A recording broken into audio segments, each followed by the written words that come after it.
السلام علیکم ورحمۃ اللہ وبرکاتہ۔ بسم اللہ الرحمن الرحیم۔ شروع اللہ کا نام لے کر جو بڑا مہربان نہایت رحم کرنے والا ہے۔ نیا چاند دیکھنے کی دعا۔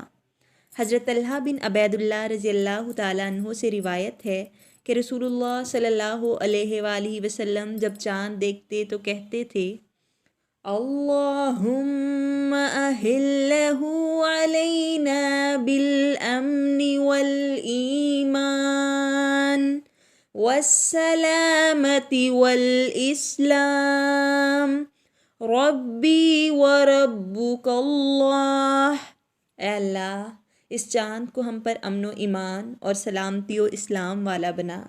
اے چاند، میرا اور تیرا رب اللہ ہے۔ جزاکم اللہ خیرا کثیرا واحسن الجزا۔